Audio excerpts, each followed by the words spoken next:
क्या होता है जब आप प्रकृति से खिलवाड़ करते हैं। जापान के एक द्वीप पर कुछ ऐसा हुआ जिसे सुनकर रोंगटे खड़े हो जाएंगे। 1980 में सिर्फ 30 जानवर छोड़े गए थे। 25 साल बाद पूरा द्वीप तबाही के कगार पर पहुंच गया। 15 प्रजातियां विलुप्ति की कगार पर, हजारों लोग अपना घर छोड़ने को मजबूर और सरकार बेबस। ये कोई हॉलीवुड की फिल्म नहीं है, ये एक सच्ची घटना है जो आज भी जापान के लिए एक डरावनी याद है।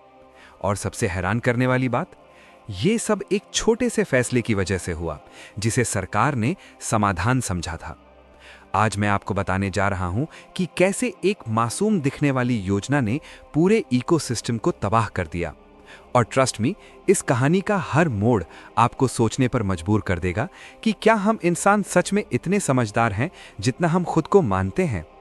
अगर आप ऐसी ट्रू स्टोरीज, मिस्ट्रीज और शॉकिंग इंसिडेंट्स के बारे में जानना चाहते हैं तो चैनल को अभी सब्सक्राइब कर लीजिए और बेल आइकन दबा दीजिए, क्योंकि ऐसी कहानियां आप कहीं और नहीं सुन पाएंगे।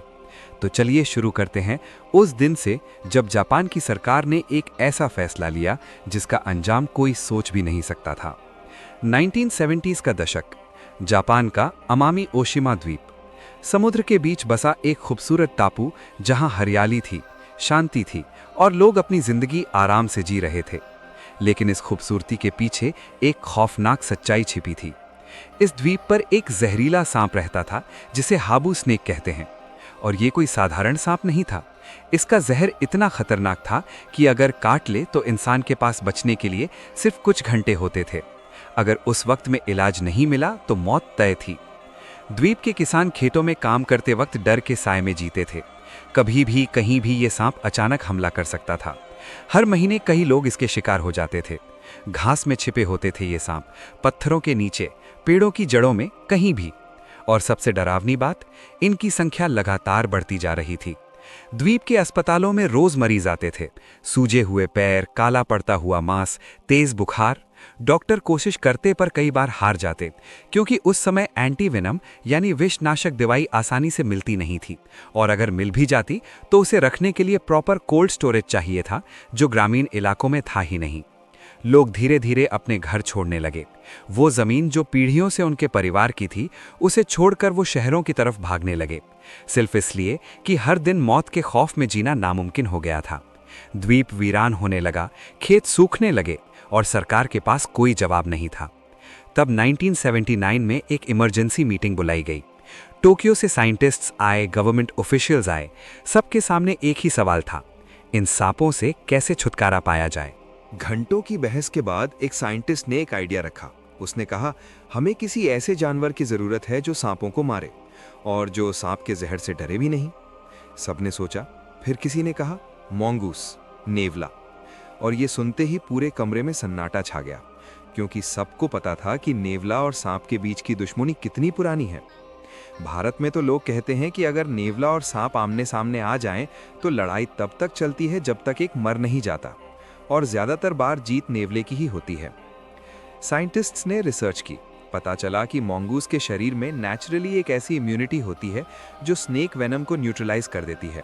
मतलब सांप काट ले तो भी नेवले को कुछ नहीं होता, बल्कि वो सांप को चीर फाड़ कर मार डालता है। और सिर्फ भूख के लिए नहीं, कई बार तो बस मजे के लिए भी सांप को मार देता है। परफेक्ट सोल्यूशन लगा। गवर्नमेंट ने तुरंत डिसीजन ले लिया। 1980 में इंडिया, बांग्लादेश और नेपाल से 30 मॉन्गूस पकड़कर लाए गए। स्पेशली सिलेक्टेड किए गए थे ये, हेल्दी, अग्रेसिव और रिप्रोडक्शन के लिए परफेक्ट एज के। इन्हें अमामी ओशिमा आइलैंड पर छोड़ दिया गया। प्लान सिंपल था, ये नेवले सांपों को मारेंगे, साथ ही चूहों को भी कंट्रोल करेंगे जो फसलें बर्बाद करते थे। एक तीर से दो निशाने।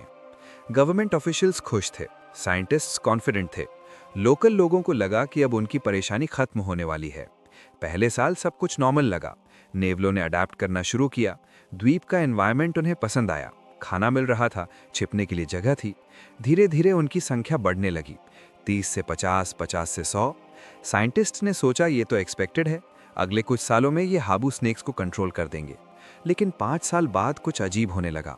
लोकल फार्मर्स ने नोटिस किया कि खेतों में एक नई परेशानी आ गई है। उनकी फसलें किसी जानवर द्वारा खाई जा रही थीं। पहले लगा रैट्स होंगे, पर जब ध्यान से देखा तो पता चला ये मॉन्गूस थे। वो सिर्फ स्नेक्स नहीं खा रहे थे, वो फसलों पर भी अटैक कर रहे थे। फिर एक और चौंकाने वाली बात सामने आई। द्वीप पर एक रेयर रैबिट स्पीशीज थी, अमामी रैबिट। ये रैबिट पूरी दुनिया में सिर्फ इसी द्वीप पर पाई जाती थी, थाउजेंड्स ऑफ ईयर्स पुरानी स्पीशीज। लेकिन अचानक इन रैबिट्स की संख्या तेजी से घटने लगी। वाइल्ड लाइफ रिसर्चर्स ने इन्वेस्टिगेशन की तो पता चला मॉन्गूस इन्हें हंट कर रहे हैं। और बात यहीं खत्म नहीं हुई। द्वीप पर कई रेयर बर्ड स्पीशीज थीं जो ग्राउंड पर अंडे देती थीं। मॉन्गूस उन अंडों को खा रहे थे। कुछ ही सालों में कई बर्ड स्पीशीज की पॉपुलेशन इतनी कम हो गई कि वो इंडेंजर्ड लिस्ट में आ गई। 10 साल बीत गए। अब तक मॉन्गूस की पॉपुलेशन 30 से बढ़कर 3000 पहुंच चुकी थी। और सबसे शॉकिंग बात, हाबू स्नीक्स की संख्या में कोई कमी नहीं आई थी। साइंटिस्ट्स हैरान रह गए। इतना कुछ हो रहा है पर जो काम के लिए मॉन्गूस लाए गए थे वो तो हो ही नहीं रहा। इन्वेस्टिगेशन शुरू हुई। तब पता चला एक इंपॉर्टेंट बायोलॉजिकल फैक्ट।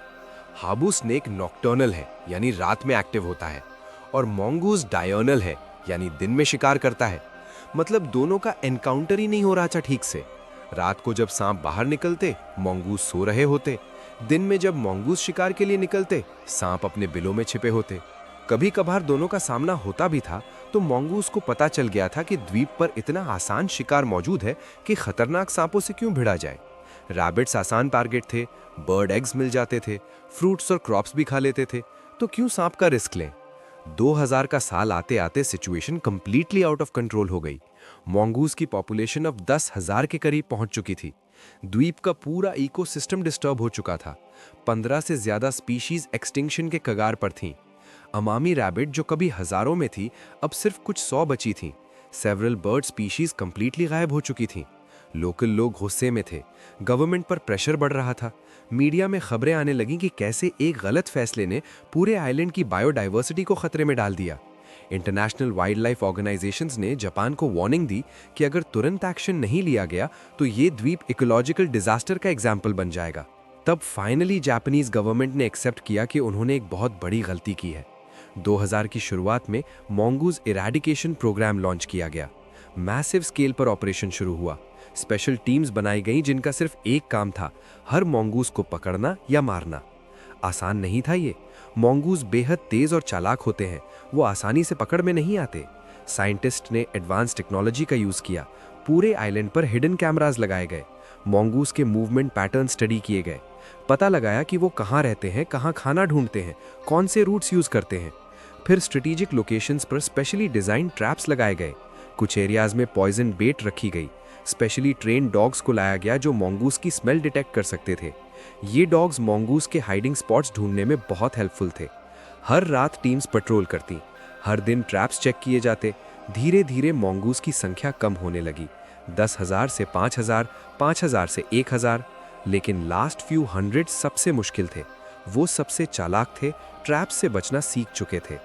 18 साल लगे इस मिशन को। 2018 में फाइनली जापानीज गवर्नमेंट ने अनाउंस किया कि अमामी ओशिमा आइलैंड अब मॉन्गूस फ्री है। टोटल लगभग 10,000 मॉन्गूस को रिमूव किया गया। क्रूएल लगता है सुनने में, हो सकता है, पर द्वीप की बायोडाइवर्सिटी को बचाने के लिए कोई और रास्ता नहीं बचा था। आज 2025 में अगर आप उस आइलैंड पर जाएं तो आपको मॉन्गूस नहीं मिलेगा। हाबू स्नेक अभी भी है वहां, पर अब लोग डरते नहीं क्योंकि 2005 के बाद से प्रॉपर एंटी वेनम इजीली उपलब्ध है। मेडिकल फैसिलिटीज बेहतर हुई है। लोगों को अवेयरनेस है कि स्नेक बाइट के बाद क्या करना है। डेथ्स ड्रास्टिकली कम हो गई हैं। पर क्या सब कुछ पहले जैसा हो गया? नहीं। आज भी वो 15 स्पीसीज जो एक्सटिंक्शन के कगार पर पहुंच गई थी, रिकवर नहीं हो पाई हैं पूरी तरह। अमामी रैबिट की पॉपुलेशन स्लोली बढ़ रही है, पर अभी भी एंडेंजर्ड है। कुछ बर्ड स्पीसीज तो परमानेंटली गायब हो गई, वो कभी वापस नहीं आएंगी। उन स्पीसीज के साथ उनकी हजारों साल की एवोल्यूशनरी हिस्ट्री भी खत्म हो गई। ये कहानी हमें क्या सिखाती है? बहुत कुछ। पहली बात, नेचर का अपना बैलेंस होता है। हम चाहे कितने भी स्मार्ट क्यों ना हो, जब हम उस बैलेंस में इंटरफेयर करते हैं तो कॉन्सिक्वेंसेस प्रेडिक्ट करना बेहद मुश्किल है। साइंटिस्ट्स ने सोचा था मॉन्गूस सिर्फ स्नेक्स खाएगा, पर उन्होंने ये नहीं सोचा कि एक नई स्पीसीज को इंट्रोड्यूस करने से पूरा फूड चेन डिस्टर्ब हो सकता है। दूसरी बात, क्विक फिक्सेस अक्सर लॉन्ग टर्म प्रॉब्लम्स बन जाते हैं। गवर्नमेंट को लगा 30 मॉन्गूस छोड़ दो, प्रॉब्लम सॉल्व हो जाएगी, पर उन्होंने नहीं सोचा कि अगर ये प्लान फेल हुआ तो क्या होगा। कोई बैकअप प्लान नहीं था, कोई मॉनिटरिंग सिस्टम नहीं था इनिशियली। तीसरी और सबसे इम्पॉर्टेंट बात, हम इंसान जब भी नेचर से खिलवाड़ करते हैं, सबसे पहले इनोसेंट क्रीचर्स की कीमत चुकानी पड़ती है। उन रैबिट्स ने क्या किया था, उन बर्ड्स ने क्या गलती की थी? कुछ नहीं, पर वो सबसे पहले विक्टिम्स बने इंसानों की एक गलत डिसीजन के। अमामी ओशिमा की कहानी आज जापान में स्कूल्स में पढ़ाई जाती है, एक केस स्टडी की तरह, ताकि आने वाली जनरेशन समझें कि नेचर के साथ रिस्पेक्ट से पेश आना कितना ज़रूरी है। द्वीप पर आज भी एक म्यूजियम है जहां इस पूरे इंसिडेंट की डिटेल्ड हिस्ट्री रखी गई है। फोटोज़ हैं, डॉक्यूमेंट्स हैं, वीडियोज़ हैं, सब कुछ प्रिजर्व किया गया है ताकि ये गलती दोबारा न हो। आज भी दुनिया भर में ऐसे एग्जाम्पल्स मिलते हैं जहां ह्यूमंस ने एक स्पीसीज को दूसरी स्पीसीज से कंट्रोल करने की कोशिश की और डिजास्टर हुआ। ऑस्ट्रेलिया में केन टोड्स को बीटल्स कंट्रोल करने के लिए लाया गया, आज वो खुद एक बड़ा थ्रेट हैं। कैरिबियन आइलैंड्स पर मोंगूसेस को स्नेक्स और रैट्स के लिए इंट्रोड्यूस किया गया, रिजल्ट सेम था जो जापान में हुआ। साइंटिस्ट्स आज कहते हैं कि अगर कोई भी इन्वेजिव स्पीसीज को नई जगह इंट्रोड्यूस करना है तो पहले ईयर्स की रिसर्च ज़रूरी है। अंडरस्टैंड करना होगा कि वो स्पीसीज कैसे बिहेव करेगी, क्या खाएगी, कैसे रिप्रोड्यूस करेगी, एग्जिस्टिंग इकोसिस्टम पर क्या इम्पैक्ट होगा, और फिर भी 100% गारंटी कोई नहीं दे सकता। लोकल लोग जो इस पूरे फेज को जिए हैं, वो कहते हैं कि उन 25 सालों में उन्होंने देखा कि कैसे उनका प्यारा द्वीप धीरे धीरे बदलता गया। पहले सांप से डरते थे, फिर मोंगूस से परेशान हो गए, फिर इकोसिस्टम कोलैप्स होते देखा।